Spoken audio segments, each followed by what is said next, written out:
Mas o tema de vocês é um tema fantástico, né? Sofrimento, bem ou mal. E eu quero pensar sobre isso. Bênção na tribulação será.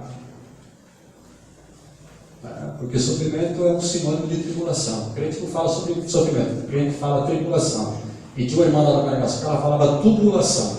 Então a tubulação é tubulação mesmo, né? Aquele canto 3/8, né? Era uma tubulação, era minha gordinha, então imagina no canto. Pastor, estou numa tubulação, literalmente uma tubulação mesmo. Eu não conseguia falar tribulação, ela falava tubulação. Eu falei, é isso mesmo, é tubulação. Certo? Então, eu quero pensar com vocês sobre isso hoje, né? Baseado lá no livro de Jeremias, fazendo um paralelo com o Salmo 142, que é um salmo de Davi, que ele fala também dos seus sofrimentos, das suas tribulações, né? E que a gente possa nessa noite, né, fazer como Jeremias, traga a lembrança aquilo que pode me proporcionar esperança. Nós temos uma mente muito curta, nós esquecemos com muitas facilidades. O brasileiro esquece muito rápido. E por isso Jeremias diz, traga a lembrança aquilo que pode me proporcionar esperança. Então eu quero pensar com vocês, baseado no Salmo 142, eu quero que você abra a sua Bíblia aí, e fazer um link com Jeremias, com Davi, aqui no Salmo 142. Esse salmo é um salmo de Davi, oração no meio de um grande perigo, oração no meio de uma grande tribulação, oração no meio de um grande sofrimento. Diz assim, ao Senhor ergo a minha voz e clamo, com a minha voz suplico ao Senhor, derramo perante Ele a minha queixa, a sua presença exponho a minha tribulação. Quando dentro de mim me esmorece o espírito, conheces a minha vereda. No caminho que ando me ocultam armadilhas. Olha à minha direita e vê, pois não há quem me reconheça, nenhum lugar de refúgio, ninguém que por mim se interessa. A ti clamo, Senhor, e digo, tu és o meu refúgio, o meu quinhão na terra dos viventes. Atende o meu clamor, pois me vejo muito fraco. Livra-me dos meus perseguidores, que são mais fortes do que eu. Tira a minha alma do cárcere, para que eu dê graças ao teu nome. Os justos me rodearão, quando me fizeres esse bem. Pai, no nome de Jesus, nós estamos aqui nesse terceiro dia de festa aqui, os teus filhos têm compartilhado a tua palavra. Estamos vivendo um cristianismo hoje onde tem se tentado aniquilar o sofrimento, mas a tua palavra diz que no mundo tereis aflições. Ela faz parte da nossa história de vida, da nossa humanidade, que possamos tirar proveito dos tempos em que nós estamos vivendo, das situações que nós temos passado. Nessa noite eu não conheço a vida de ninguém aqui, não sei as dificuldades, as tribulações, as adversidades da vida, mas o Senhor sabe e conhece. Então traz à luz a tua palavra, que possamos sair daqui edificados por ela, fortalecidos pela tua palavra, porque a tua palavra não volta vazia. A tua palavra é como um martelo que esmiuça a penha, a tua palavra é como fogo, a tua palavra penetra na divisão da alma e do espírito e é apta para discernir os pensamentos e as intenções do nosso coração. Então fala conosco nessa noite no nome de Jesus. Amém. Amém.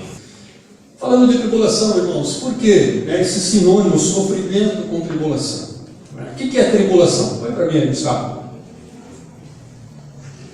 O que é tribulação? Olha que coisa interessante. Tribulação no latim, vem do latim tribulum, significa grade para debulhar o trigo, ou seja, prensa para separar o trigo da palha. Isso é tribulação. É aquela prensa, você é prensado. É quando você faz essa separação do trigo da palha. Na casa da minha avó tinha um pilão de bater arroz. Você pegava o arroz, minha avó está viva ainda, aí você jogava no pilão e ali você ia batendo, o arroz com a casca. E interessante, quando você ia batendo, a casca ela solta do arroz. Mas só tem uma forma de você comer arroz sem casca. É com o pilão, tem que bater, o tronco tem que bater no arroz. E é mais ou menos isso aí que significa tribulação. Então tribulação é aflição, é sofrimento, adversidade, lutas. Esse é um aspecto da vida cristã muito enfatizado. Estamos vendo hoje na igreja brasileira que o crente não passa mais por dificuldades. Sabe o problema? Não, confessa seu pecado, alguma coisa está errada. Estamos vendo na igreja brasileira hoje essa questão que tem tentado tirar o cristão, colocando o cristão numa redoma. Eu falei outro dia na nossa igreja, quem aqui já foi assaltado? Aí algumas pessoas me levantaram a mão, eu falei, calma, seu dia vai chegar. É verdade, irmãos. No Brasil, é verdade. Você está sendo privilegiado por algum tempo, seu dia vai chegar. Se você morar no Rio de Janeiro, vai ser 1, 2, 3, 4, 5, 6, 10 vezes. É verdade, irmão. Seu dia vai chegar. Nós vivemos num país, né? Nós não estamos isentos, imunes, não estamos numa redoma de vidro, não, de forma nenhuma. Nós estamos sujeitos a passar por dificuldades. E o fato de você ser cristão, não pense que você tem prioridades, não, de forma nenhuma. A diferença entre eu e o meu vizinho, eu digo isso lá na igreja, a gente sempre acha que a grama do vizinho é mais verde que a nossa, não. A gente acha que o vizinho não tem problema com o filho, não tem problema de dinheiro, a gente acha assim. A gente acha que não, o vizinho aqui, coitado, não tem problema, ele não briga com a mulher, briga sim, só que está com a porta fechada, filho. Ele colocou a acústica lá, por isso você não vê a mulher gritando. É verdade, ele revestiu as paredes, né, não com drywall, mas com lã de vidro, que aí você não consegue ouvir as brigas não. Mas todos nós passamos por dificuldades, por adversidades, faz parte da nossa humanidade, da nossa história de vida. E nós temos ver a igreja brasileira caminhando por um outro caminho. Hoje à tarde eu estava repassando isso aqui e me lembrei do hino da Aba Cristã, né? Acho que é o hino 126, assim, os mais belos hinos e poesias foram escritos em tribulação. É nas adversidades que a gente cresce, é na tribulação que a gente é moído. Então, aliás, todos os seres humanos, de uma maneira ou de outra, enfrentam tribulações, todos. A gente fala assim, eu não quero que os meus filhos façam o que eu passei, eles vão passar por isso, faz parte, irmãos. Faz parte, é lógico, uns com mais intensidades, outros com menos intensidade, mas nós não estamos isentos de passar por sofrimentos, nós não estamos, isso faz parte da nossa humanidade. Então é desumano, né, pretender viver sem passar por tribulação, isso é desumano, faz parte da nossa história. Aí você fala assim, eu fico vendo, às vezes alguns falam assim, se eu tivesse um filho com síndrome de Down, eu não suportaria. Talvez você não suportaria, mas aquela mãe que tem um filho com síndrome de Down, ela suporta. E faz isso com muito prazer, faz aquilo com dificuldade. É lógico que é dificuldade. Você tem um filho hoje com síndrome de Down, é dificuldade. Mas aquela mãe, ela suporta aquilo, os pais suportam aquilo. Por isso que Tiago vai dizer que Deus não nos dá aprovação que nós não possamos suportar. Você suporta, não. Estica, mas não arrebenta. Tá certo? Nós suportamos, sim. Deus, ele sabe até onde você aguenta. Então isso faz parte para nós. Então nós queremos refletir hoje, nessa noite, sobre 3 formas de tribulação. Quero pensar com vocês aqui sobre 3 formas de tribulação e as reações e atitudes diante de cada uma delas, que faz parte da nossa história. Primeira tribulação que a gente encontra aí é a tribulação de ordem circunstancial. O que é isso, pastor João Batista? Trata da tribulação que foge do nosso controle, né? Não depende da nossa vontade. Tem coisa que vai acontecer na nossa história de vida que você não tem controle. Não foi você que causou aquilo, não foi você que proporcionou aquilo. Acontece, são fatalidades da vida. São circunstanciais, faz parte da nossa história. A tribulação circunstancial não escolhe cor, não escolhe raça, não escolhe credo, não escolhe religião. Atinge pobre, rico, negro, branco, asiático, índio, atinge todo mundo. Não é todo mundo. Acontece um vendaval em São Paulo, uma tempestade, de repente cai a casa, rompe o telhado, foge do seu controle, foge completamente. Aconteceu no Haiti, o que aconteceu no Rio de Janeiro, lá nos lagos, lá quando houve aquela avalanche toda. Então são dificuldades, situações que fogem completamente, não está no nosso controle, são tribulações que não foi você que provocou, mas ela aconteceu, são fatalidades da nossa história de vida. E isso é muito comum acontecer, faz parte, irmão, para onde você menos espera. Por isso que a nossa vida ela é cíclica. Eu falei domingo passado na nossa igreja, eu falei, se você está vivendo um tempo bom, irmão, então aproveita, curte, está ganhando dinheiro, aproveita, porque vai chegar uma hora que tem as vacas gordas e as vacas magras, faz parte da nossa história de vida, faz parte. Então você tem que aproveitar, você está vivendo um momento bom, nessa noite aqui tem pessoas vivendo um momento bom, tem pessoas vivendo um momento mediano, outros vivendo um momento ruim, mas faz parte da nossa história de vida. A vida é cíclica, tá certo? E a gente tem que aproveitar isso. Então, mas quando é uma tribulação circunstancial, ela foge, você não tem um domínio, não foi você que provocou, mas aconteceu, foram fatalidades. Né? Você estava ali naquele momento, como a pessoa diz, na hora errada, no local errado, não sei, são coisas que acontecem na nossa história de vida, que vai ter desdobramentos que fogem completamente. Então, ela é uma possibilidade para todos, porque faz parte da vida, faz parte da existência humana. A tribulação circunstancial, ela faz parte. O sofrimento circunstancial, ele faz parte. Por exemplo, você casou, e casou com a sogra também, porque a sogra vem junto. Ela vem junto, você não contava com isso. Eu estava falando, vai comigo lá na igreja. O rapaz falou, pastor, quando eu estava namorando, noivando, ela tinha um cachorrinho. Né? E eu achava que o cachorrinho não ia junto com a gente. Eu falei, filho, mas ele falou, o problema não é só o cachorrinho vir junto, agora o cachorrinho dorme no meio da cama. Você está entendendo? Eu falei, filho. Entendeu? Você traz isso junto. Então, faz parte da nossa existência humana, das tragédias, dos acidentes, dos transtornos temporais, das situações inesperadas, das doenças, tá certo? Às vezes, seu pai fica doente, sua mãe fica doente, e você sofre junto. Para outra. Acontece, o cara não tem pressão alta, de repente tem pressão alta, tem um AVC, e você, normal, uma hora para outra isso pode acontecer. A nossa vida muda completamente. Quando você menos espera, acontece um episódio que muda completamente a sua situação, de uma hora para outra. Então isso faz parte da nossa história de vida. E essa mentalidade que crente não passa por isso, passa sim, faz parte. Então, crentes e incrédulos estão sujeitos a enfrentar esses sofrimentos circunstanciais. Diante da tribulação de ordem circunstancial, qual deve ser a reação do crente? Como é que o crente se posiciona diante de uma situação, de um sofrimento circunstancial, uma tribulação circunstancial? Primeira coisa, ele tem que confiar plenamente na providência de Deus. É do Senhor que vem o nosso socorro. É dele, irmãos.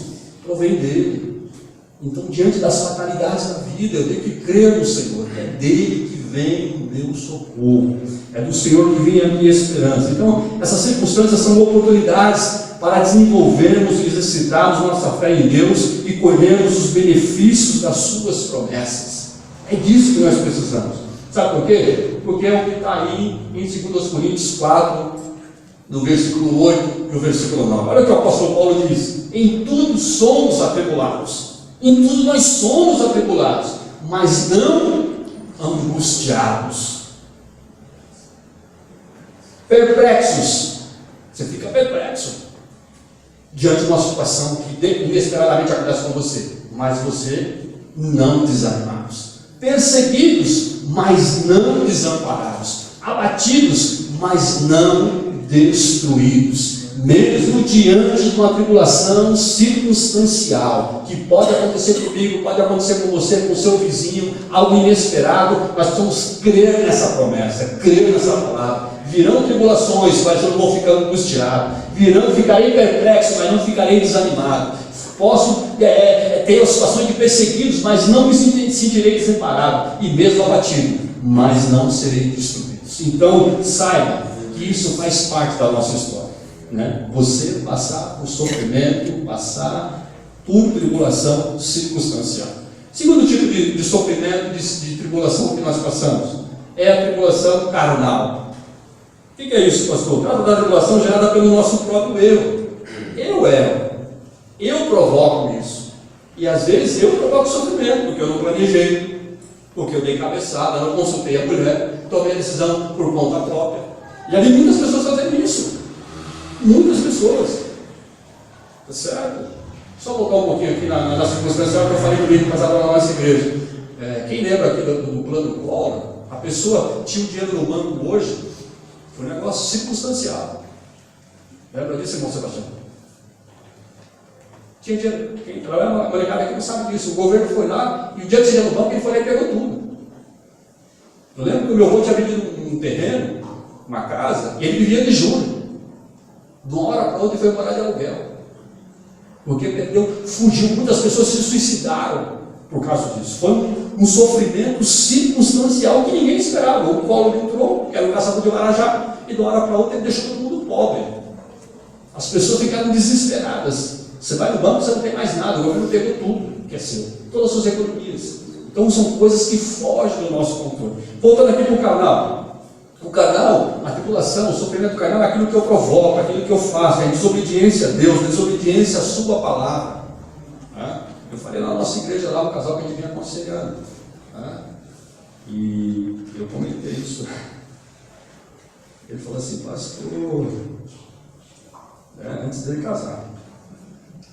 Ele falou, pastor, eu estava na casa dele, é engraçado isso, não é?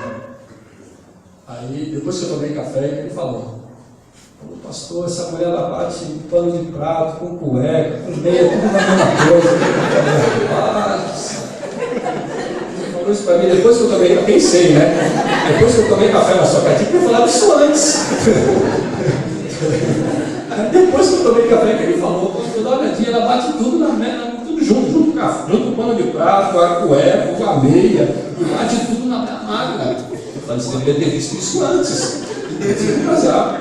Né? É sério, irmão, é verdade. Ele falou, dá uma olhadinha com minhas camisas aqui, pastor, a camisa desbeiçada, entendeu? Cheio de coisinha. Eu falei, então, você deveria ter visto isso antes de casar. Antes de casar. Depois que casou, eu falei, agora não tem jeito, filhão. Você vai ter que conviver com isso aí. Ah, mas você parou. Eu falei, não, a Bíblia. Deveria ter visto isso antes. Então, por isso, você que está namorando aqui, que pensa em namorar, vai lá na casa dela. Chega de supetão e vê como é que é o quarto lá. Vê como é que é o quarto dele. Ele troca a cueca, pelo menos? Porque esse cara troca cueca, filho. Tem uns aí que não vai trocar cueca, não. Entendeu? Não vai tomar banho, eu tenho que ver tudo isso aí. Porque ele vai falar assim, que tribulação que eu estou passando, mas foi você que provocou isso. É você que fez, a tribulação foi você que escolheu. A tribulação gerada pela nossa falta de domínio próprio. Tem pessoas que não têm domínio próprio, ele provoca aquilo, totalmente descompensado, totalmente despreparado. Foi muito engraçado. Quinta-feira nós estávamos indo para a igreja, e nós estávamos fazendo um trabalho com casais lá, e aí eu saí da Fagundes de Oliveira e estou entrando, e veio um outro carro também entrando. Né? E aí nós paramos e ficamos. Pô, o meu carro tem sofrimento, ele também tem sofrimento. Eu não sabia, aí ficou. Aí ficou um esperando pelo outro. Né? Aí no fim eu fui. Aí quando eu cheguei na igreja era o Wagner, chegando para casa, que era o irmão lá da igreja. Eu falei para ele, já pensou se eu tivesse xingado? E eu não sabia. Vai logo aí, seu bunda mole. Né? Entendeu? Mas graças a Deus que não eram, né? Graças a Deus. Essa questão de você provocar domínio próprio. Né? Então, às vezes, por falta de você ter domínio próprio, você xinga no trânsito, arruma desavença. Não sei que vocês não são assim. Né? Vocês não são. Eu, às vezes, eu perco a cabeça no trânsito. Esse dia eu estava na imigrante, ali, o motoqueiro me passou, eu falei, seu filho da mãe, vai em paz, Deus te abençoe. Entendeu? É verdade. Eu estava correndo na imigrante. Foi muito engraçado, estava eu e meu irmão, eu estava fazendo teste com uma prova, eu tinha que fazer uma prova, eu faço corrida de rua, né? É uma forma de desestressar um pouco. Nós estávamos perto da imigrante, eu saí do frango assado, né? E nós íamos até o Rotanel, então é 11 km para ir, 11 km para voltar, então são 20 km, nós vamos fazer uma prova de 21 km, então 22 km. É lógico que não é um local apropriado para você correr, você está correndo lá com isso, um acostamento, está totalmente errado, tudo errado, né? Aí nós fomos, quando eu estou indo a favor de quem está vindo. Quando nós estamos voltando, eu estou de costa. Quando nós chegamos ali perto na Metagal ali, quem está na imigrância, perto da Metagal, está aí o meu irmão correndo, nós dois. O cara fez de sacanagem, o cara veio com um caminhão, aquela buzina, e ele, nós quase que caímos do outro lado. Meu irmão, vai seu filho, eu falei, vai junto também, entendeu? Aí meu irmão xingou e eu xinguei de atrás. Aí eu olhou para ele e falou, pastor, como é que você não acredita? Aí você fala, meu Deus do céu, né? Entendeu? Mas por quê? Porque o cara poderia ter parado. Era o que ele fez para sacanear a gente, né? Mas poderia ter parado, gerado N problemas, né? N situações, quer dizer, de uma forma que você não tem domínio próprio. Né? Crente que pega a cabeça, porque alguma coisinha pega a cabeça, xinga, né?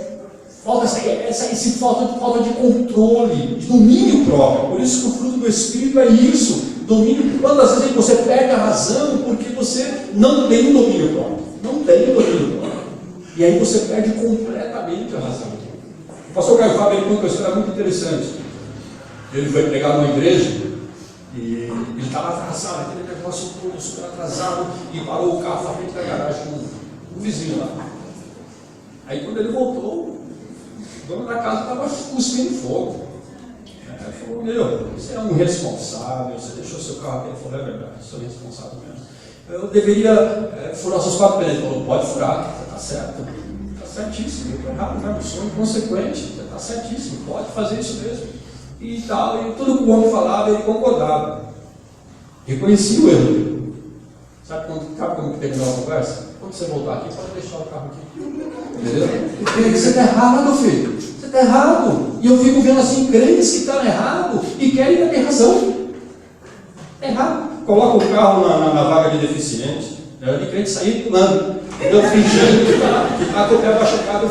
Não é H, filho. Aí depois você encontra o cara no shopping andando normal. Entendeu? Mas quando ele colocou o carro, ele deu uma ficar mancando. Né? Entendeu? Então isso é errado.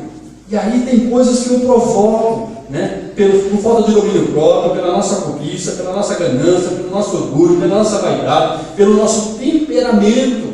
Quantas vezes as situações acontecem pelo nosso temperamento?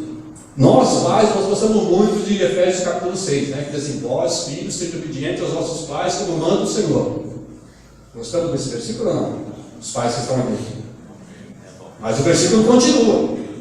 E vós, pais, não provoqueis a ira nos vossos filhos. Aleluia. Aleluia. O menino está lá brincando de videogame e você não quer ver nada. Mas você fica tentando dar o controle aqui, dá o controle.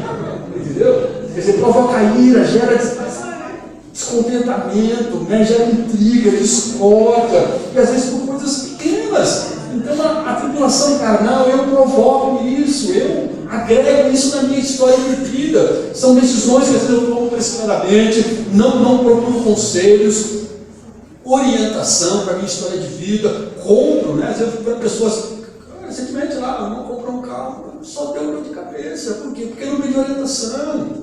Se você está iniciando, né, conversa com os mais velhos, como é que eu faço, como é que eu faço, peça orientação, e as pessoas às vezes não querem isso. Quer dizer, aquilo que aparentemente era uma bênção, se transformou em maldição, se transformou em sofrimento.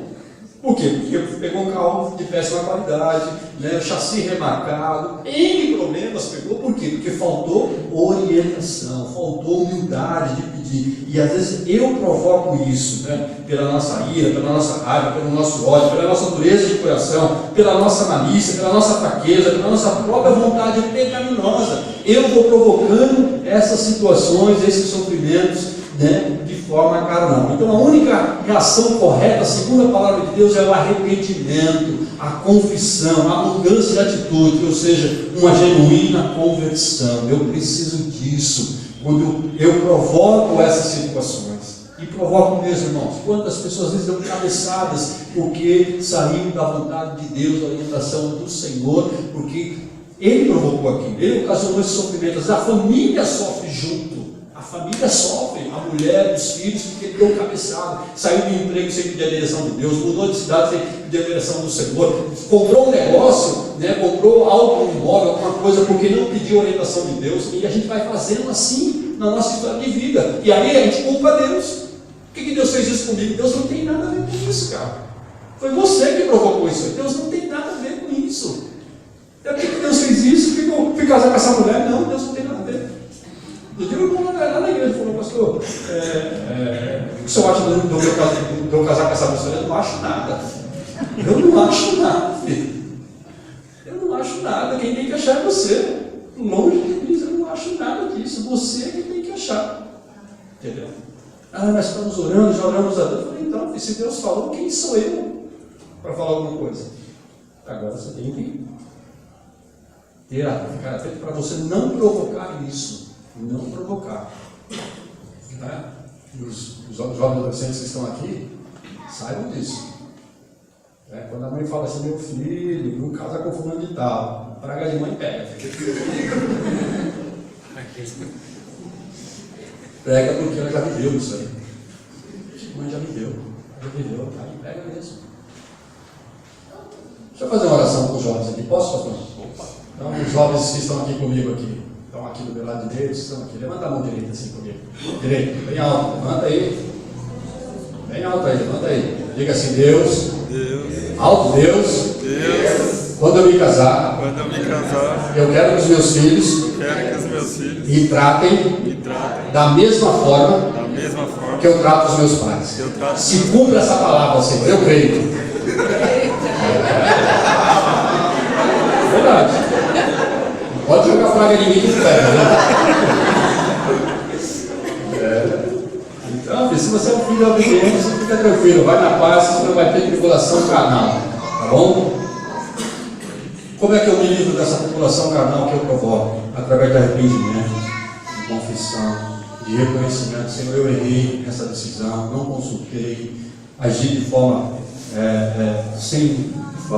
precoce, né? Totalmente da minha vontade, e a gente vai dando cabeçadas, irmãos, cabeçadas, porque a gente provoca isso, a gente atrai esse tipo de coisa, porque nós não oramos e pedimos a direção do Senhor para as nossas vidas. Eu provoco essa tribulação, eu conheço inúmeras pessoas assim, inúmeras pessoas, né? Porque não pedem orientação, não estão com as pessoas. Eu nasci em igreja, irmãos, né? Eu com 2 anos de idade, meu pai se converteu, que depois, logo em seguida, meu pai foi ser pastor. Então eu sou rato de igreja, aprendi quase tudo dentro de igreja, né? Mas eu sou de uma época em que a igreja orava, que a gente consultava Deus. Você ia viajar, você orava, Senhor, era da tua vontade eu viajar. Hoje eu viajo, depois eu pergunto, depois eu consulto, e a gente vai perdendo isso ao longo do tempo, né? Vai perdendo isso, e a gente precisa, então, a gente erra, faz parte, né? Mas nós temos que reconhecer os nossos erros. E mais um erro, tá? Tribulação de ordem cristã. Então nós temos a circunstancial, nós temos a carnal e temos também de ordem cristã. Trata-se da tribulação gerada pela nossa fidelidade a Jesus. O Manuel falou aqui, pela nossa fidelidade e obediência ao Evangelho, pelo fato de seguirmos e obedecermos a Cristo.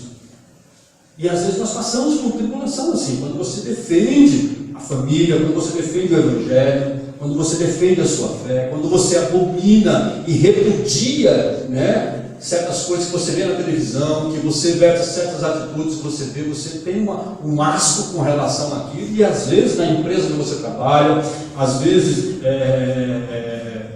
dentro da sua família, às vezes você vai sofrer represália por aquilo que você defende, né, por aquilo que você crê. Por exemplo, na minha casa não entra bebida alcoólica. Então, eu tenho alguns irmãos, tenho 2 irmãos que não são cristãos, mas eles têm essa consciência. E às vezes, por você ter essa postura, você sofre represália, sofre dificuldade, né? Você é mal visto por essas atitudes. Então, a gente precisa entender que às vezes, por obediência ao Evangelho, né, pelo fato de seguirmos e obedecermos ao Senhor, você vai sofrer, vai ter sofrimentos por causa disso. Às vezes dentro da igreja também. Às vezes você toma uma postura, tá certo? Né? Algumas definições que você toma, você diz, opa, irmão, aqui não.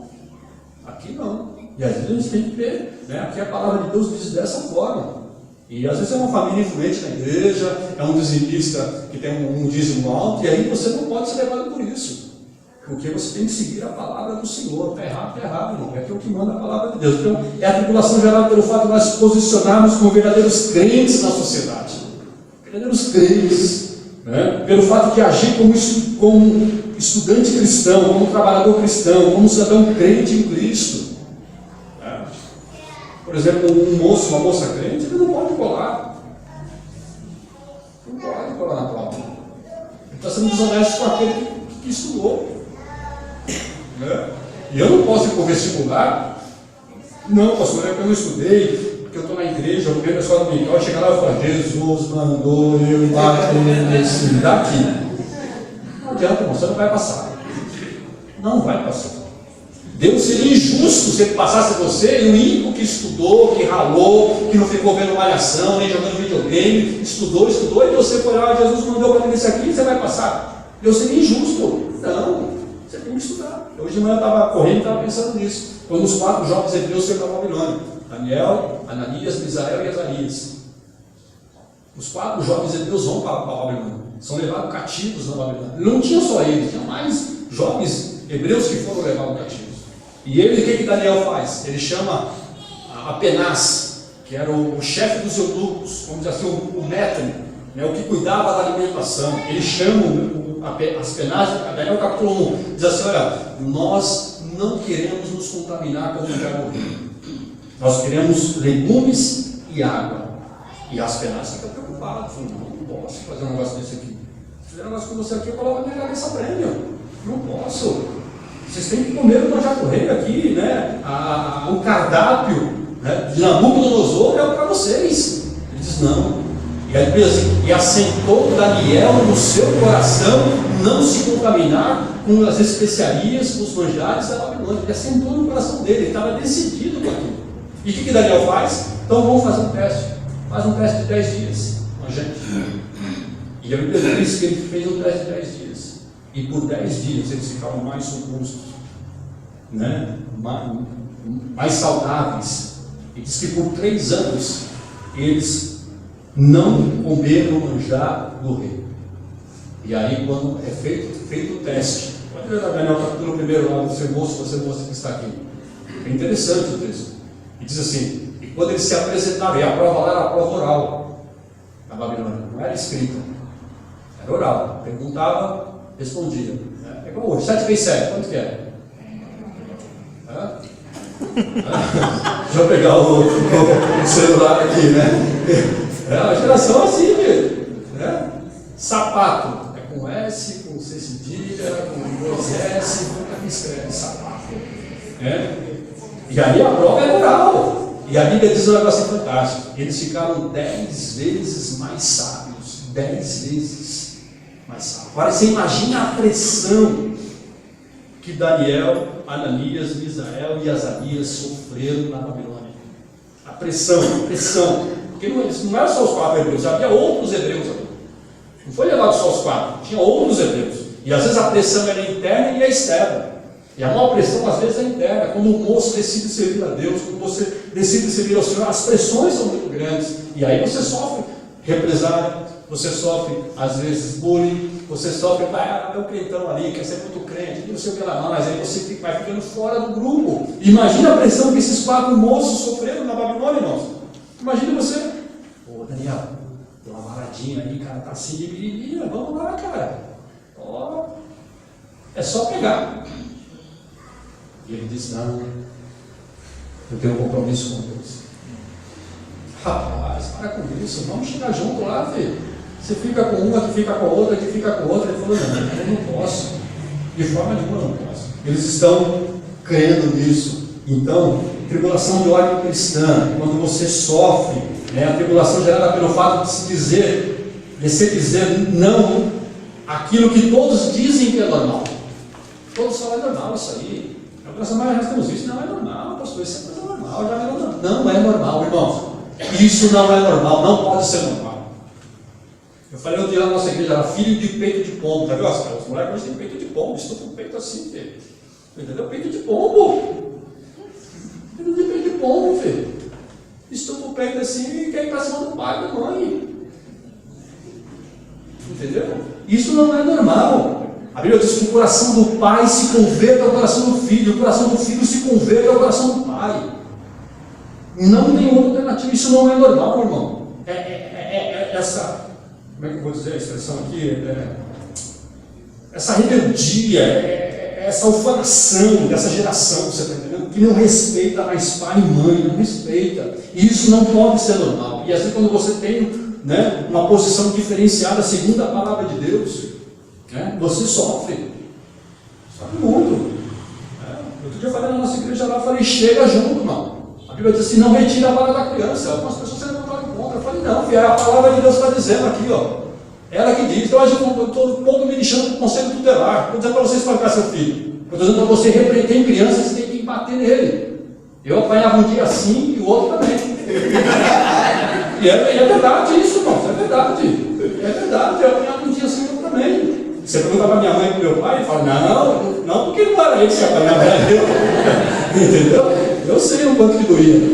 Mas eu era terrível. E minha mãe tinha que chegar junto. Então tem criança que você vai no blá. Mas tem criança que você vai ter que chegar junto, filho. Tem que chegar junto. E essa geração de agora não aceita isso. Quando você tem uma posição dessa forma, alguns se rebelam. Não, você não pode ser assim. Não, filho, não adianta. Tem criança que você tem que chegar junto. Tem que chegar junto mesmo, e é a palavra de Deus, não retira a voz da criança. Mas os pedagogos, eu estou um pouco deixando para pedagogo, filho.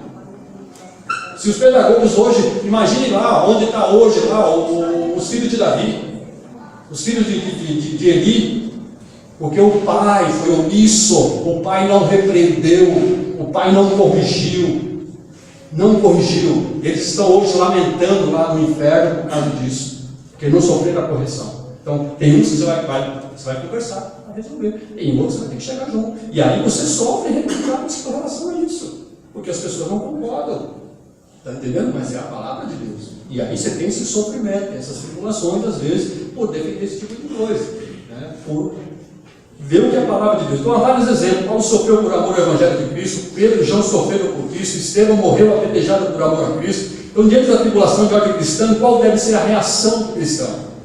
De ordem cristã, e às vezes você vai sofrer por causa disso. Sofre mesmo, por defender algumas coisas, por não acreditar, né? Você sofre com sua postura. Tá? Eu lembro quando estava passando Big Brother, né? Lá na empresa do trabalho e tal. Aí você sai para almoçar, né? Às vezes você sai com as pessoas, encontra no restaurante e tal, onde você almoça, o pessoal sai, o pessoal está almoçando lá também, aí você não tem lugar para sentar, você acaba sentando na mesma mesa com as pessoas e tal, e aí começa o papo, você viu quem ficou o paredão? E não sei o que ela fala, eu fico com aquela cara de ué, né, filho? Porque eu falei, e aí, João Batista? Eu falei, e aí o quê, filho? Eu falei, vocês estão com louco, filho, eu não quero ter com isso aí. Eu falei, nojo, aí você começa a sofrer, né? Eu falei, cara, você está de brincadeira, eu falei, não tem tempo de cuidar da minha vida, eu cuidar da vida dos outros.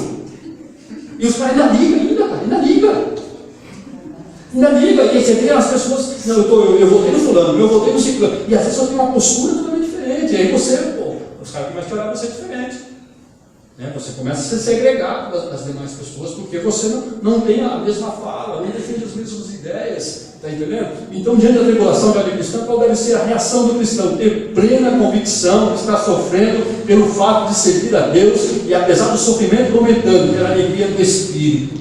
Você está fazendo aquilo que a palavra de Deus orienta. Às vezes não vai agradar A, B, C ou D, vai criar discórdia, mas você tem convicção daquilo, tá certo? Convicção. A tribulação não é necessariamente um mal, não é, queridos. Ela dói, ela perturba, ela angustia, ela incomoda, ela deprime, mas sempre traz benefícios. Tem uma frase do Thomas Carlyle que diz o seguinte: de cada 100 pessoas que passam pelo sucesso, escute bem, de cada 100 pessoas que passam pelo sucesso, só uma sobrevive, 99 acaba indo para o buraco. Ele diz: cada 100 pessoas que passam pelo sofrimento, uma não sobrevive, 99 saem mais forte do outro lado. Então, é no sofrimento que nós nos fortalecemos. Põe para mim aí, Gustavo. Olha o que diz Romanos capítulo 8, verso 18. Considero que os nossos sofrimentos atuais, não podem ser comparados com a glória que em nós será revelada. Os sofrimentos atuais não podem ser comparados com a glória que em nós há de ser revelada.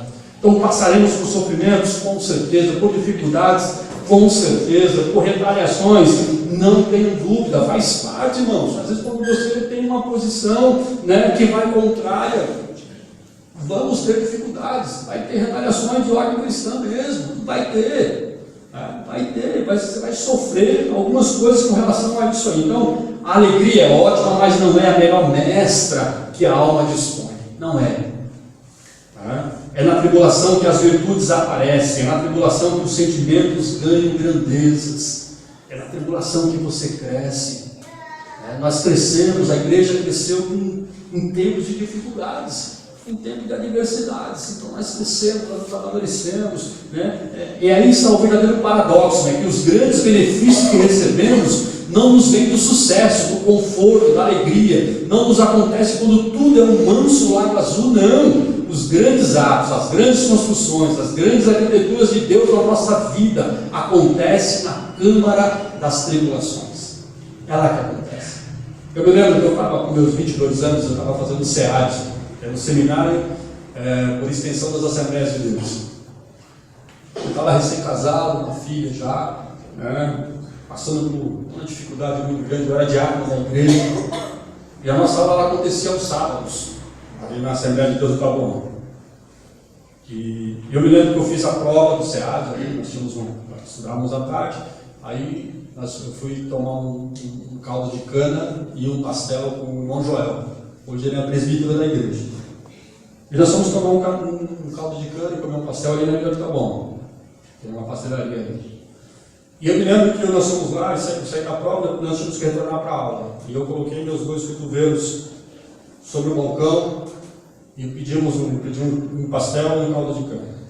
E ele também. E ele falando um monte de coisa, ele estava falando da prova, e falando das questões e tal. E eu estava viajando na maionese, eu estava prestando atenção no que ele estava falando. Né? Tamanho das questões que a gente estava vivendo naquele tempo.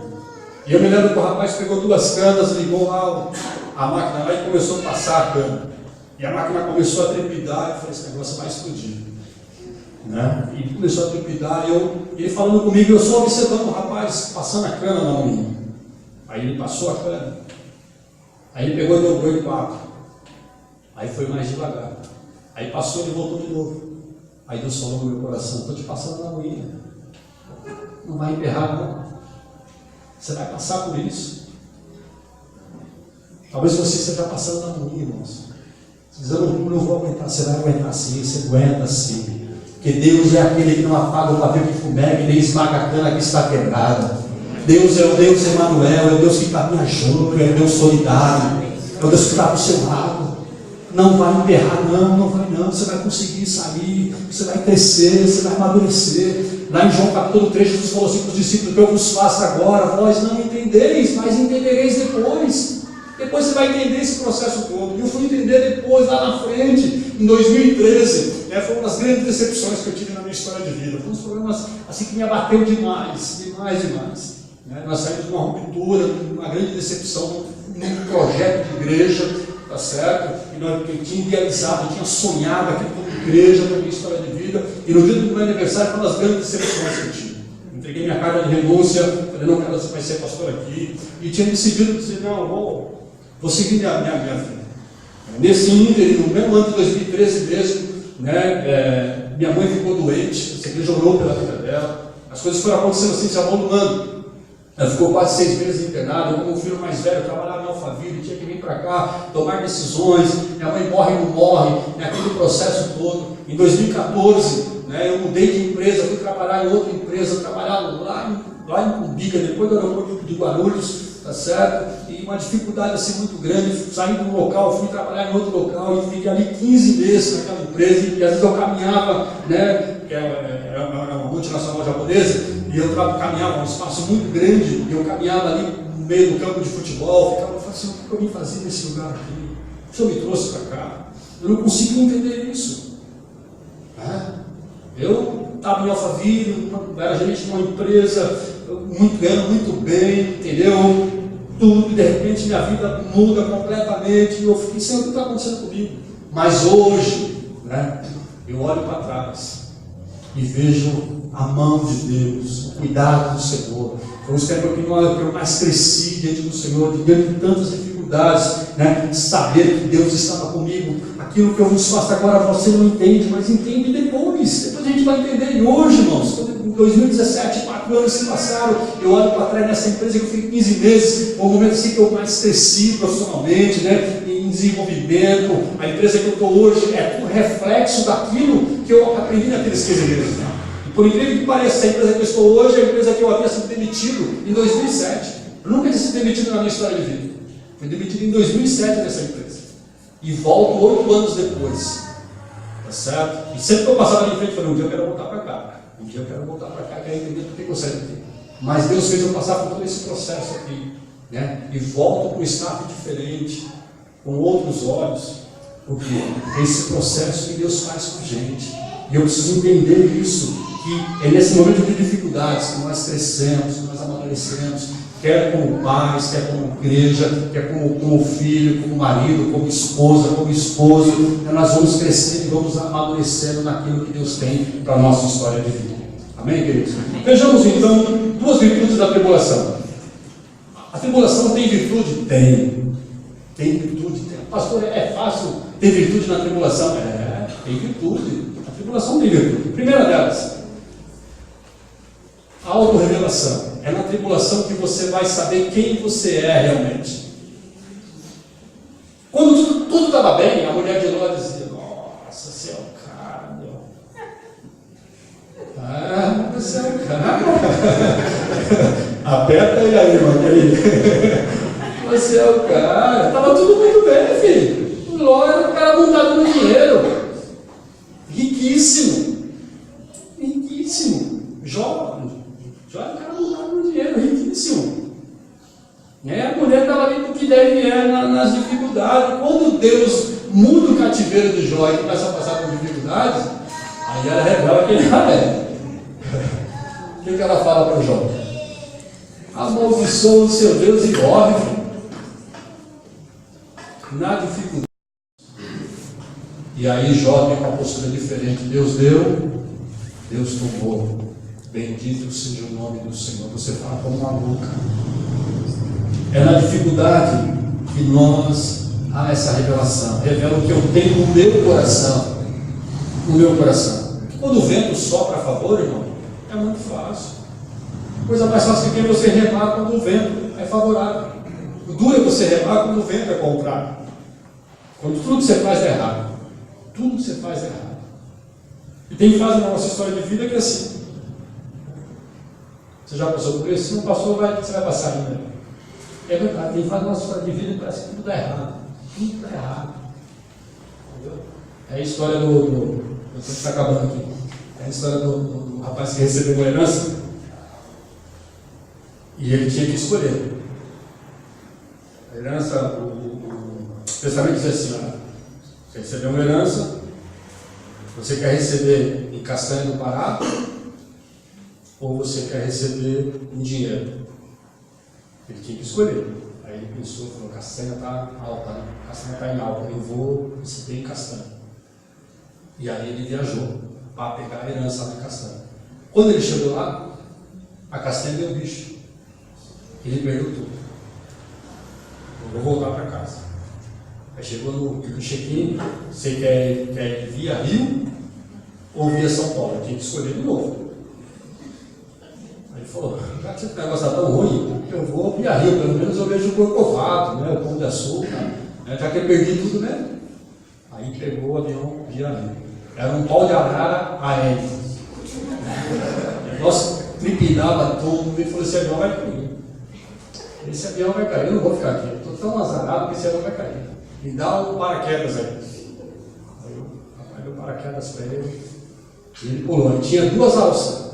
Uma para abrir o paraquedas e o outro para soltar o paraquedas. Ele tinha que escolher de novo.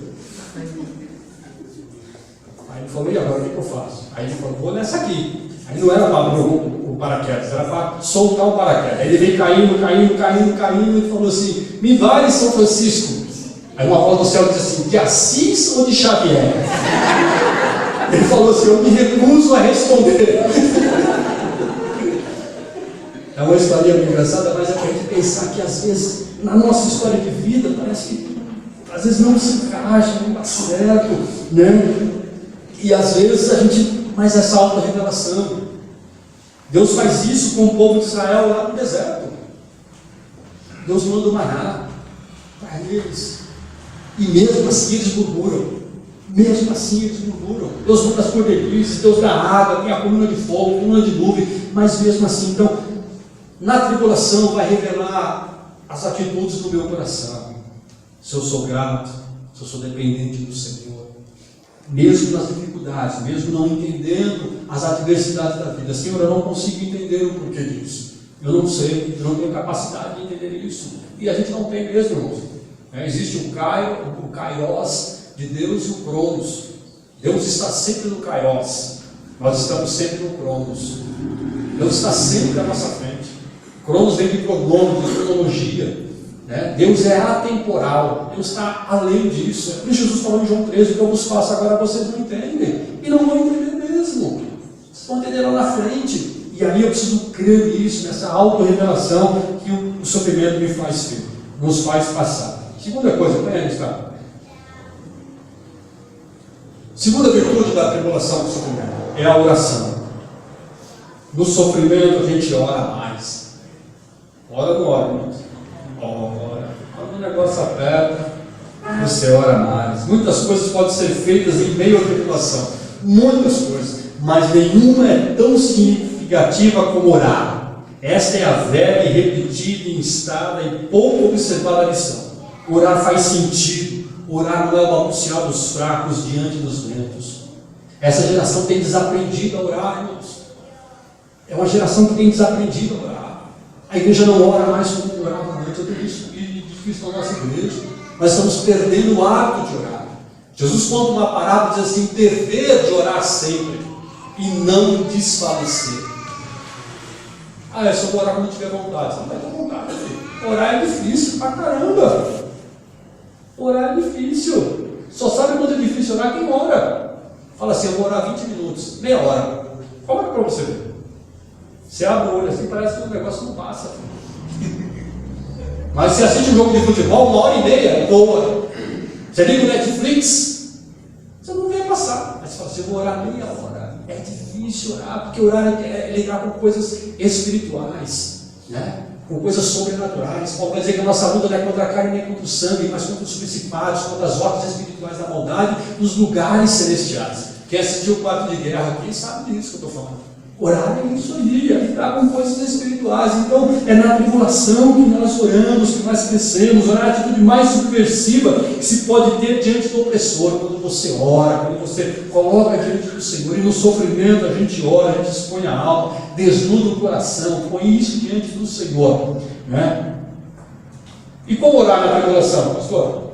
Porque orar quando tudo está muito bom é fácil. E como orar na tribulação? Orar no sofrimento. Como é que a gente ora diante do sofrimento? Como é que a gente ora? É um momento muito difícil. Orar diante da tribulação, orar diante do sofrimento não é fácil. Mas a primeira coisa que eu tenho que ter é confessar a minha fraqueza. Confessando a fraqueza. Orar é para os fracos. Quando você confessa diante do Senhor, diz: Senhor, diante desse sofrimento, eu não tenho alternativa, eu não sei o que fazer, já tentei de tudo, os meus recursos minaram, não tem de onde vir o socorro. É isso. Diante do sofrimento, você ora, você desnuda a alma. Essa oração, essa não é a oração soberba, da jactância, da ortodoxia infalível, da fidelidade de uma vida intocável, não. É a oração do coração quebrantado, da alma desnudada. É você dizer: Senhor, vem com a tua intervenção, vem com a tua graça, vem com a tua bondade sobre a minha vida. Minha mãe estava entubada no Hospital Assunção, e eu me lembro que eu fui visitá-la. Era uma sexta-feira à noite. Eu saí do serviço, vim pelo Rodanel, fui visitá-la lá no coisa. Quando eu cheguei lá, meu irmão tinha saído, eu entrei no UTI para visitar. Ela estava entubada e só com o olho aberto, né? E é interessante que eu gravei esse vídeo, estava só mergulhada dentro do reservado da UTI. Eu falei assim: mãe, a senhora quer partir do Senhor? E ela só piscava o olho. E aí eu fiz uma oração, né? Naquele momento assim, falei: Senhor, porque eu estava muito tempo entubado, estava afetando a traqueia dela. Uma chance dela não voltar a falar era muito grande, se porventura vier a sobreviver. Estava tentando fazer uma tráqueo aqui, né, para fazer devido à intubação. E eu me lembro que naquele momento que ela estava ali, só estava eu e ela, e eu fiz uma oração assim na alma mesmo, né? Aquela oração que os médicos não deram nenhuma chance para ela. A junta médica nos chamou e falou assim: olha, vocês podem comprar o caixão, daqui ela não sai com vida. E meu pai comprou aqui no Vale do Baita Paz. Pode comprar um espaço para ela lá, daqui ela não vai ser com vida. E eu me lembro que naquela sexta-feira, né, a pressão era muito grande. Eu tenho uma irmã, né, que ela é muito cética, né? Cética com relação ao Evangelho, com relação à cura, e a pressão dela em cima de mim e do meu pai era muito forte. Como é que pode Deus fazer um negócio desse, sofrimento todo que ela está passando, aquele negócio todo, você fica criando expectativa, aquele negócio todo, que sofrimento é esse, aquele negócio. Então você imagina a pressão. Eu me lembro que naquela sexta-feira, aquele quadro de UTI, né? Eu gravei aquele vídeo, foi um momento assim que eu abri a minha alma, sondei meu coração dele diante do Senhor, tá certo? E para a glória e honra do nome de Deus. Depois de quase 6 meses ali internada, né? Ela teve alta, ela saiu, né? E nós temos aproveitado esse tempo que Deus tem nos dado. Então, orar para os fracos, irmãos. É no sofrimento que a gente ora, a gente busca o Senhor, abre o coração mesmo. Não é a oração dos reivindicadores, mas dos fracos. O Salmo 142, versículo 6, atende o meu clamor, porque eu sou fraco. No sofrimento a gente é fraco. Eu me lembro que no papel tinha um comandante lá, um tenente-coronel, ele era todo arrogante, todo soberbo, até que o dia que ele teve um câncer e teve que usar uma bolsinha de colostomia. Aquele cara todo arrogante, de repente começa a andar com uma bolsinha do lado, porque o sofrimento ele te quebra, ele tira todo o soberbo, toda a arrogância. Por isso que também vai dizer assim: atende o meu clamor, porque eu sou fraco. É no sofrimento que nós somos moídos, somos aperfeiçoados pelo Senhor. Tá certo? Segunda coisa aqui, me dá 2 minutos aí, Manuel. Confessando o poder do adversário. Senhor, escuta a minha voz. Confessando o poder do adversário. Eles são mais fortes do que eu. No sofrimento você diz: Senhor, eles são mais fortes. Eu não tenho condições de lutar. Né? Eu estou alquebrado. Eu estou realmente sem condições de lutar. Ou ele me fortalece, ou ele intervém e encara face a face do meu adversário. Então, na tribulação, eu confesso, tá certo? O poder do adversário. Mais uma aí para mim, Gustavo. Segunda coisa, confessando de antemão o resultado da libertação. Eu gosto muito dessa imagem, né? Quando Davi vai lutar com Golias, ele confessa de antemão o resultado da libertação. Ele diz assim para Golias: você vem ali com espada e com lanças, mas eu vou a ti em nome do Senhor dos Exércitos. Ele diz assim: hoje mesmo, o Senhor vai te entregar você na minha mão. Eu vou cortar a sua cabeça e vou dizer que há Deus em Israel. Ele confessa, ele traz o futuro para o presente baseado na fé e na esperança. É isso aí, irmão. É quando você traz o futuro para o presente baseado na fé e na esperança. Davi tinha essa convicção aqui. Ele tinha essa certeza. Ele confessa de antemão o resultado da libertação dele. Está certo? Ele confessa isso. Eu iniciei dizendo que bênção na tribulação será. Eu iniciei com uma pergunta. E eu quero encerrar com uma afirmação.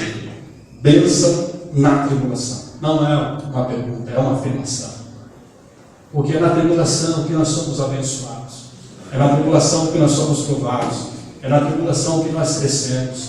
É na tribulação que nós somos forjados. Nós somos forjados nas dificuldades. Nós somos forjados. Né?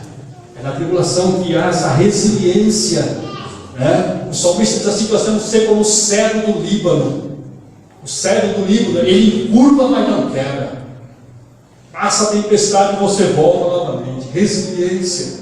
Nós precisamos ser assim. Diante das dificuldades, diante das adversidades, diante dos problemas da vida, nós precisamos ser resilientes. Sofrimento, bem ou mal.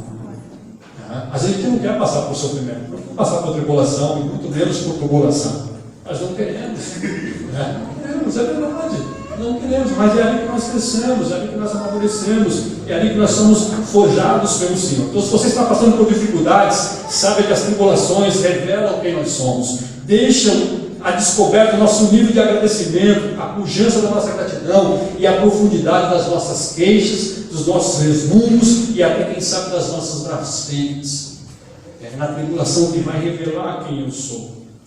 Põe o penúltimo slide para mim.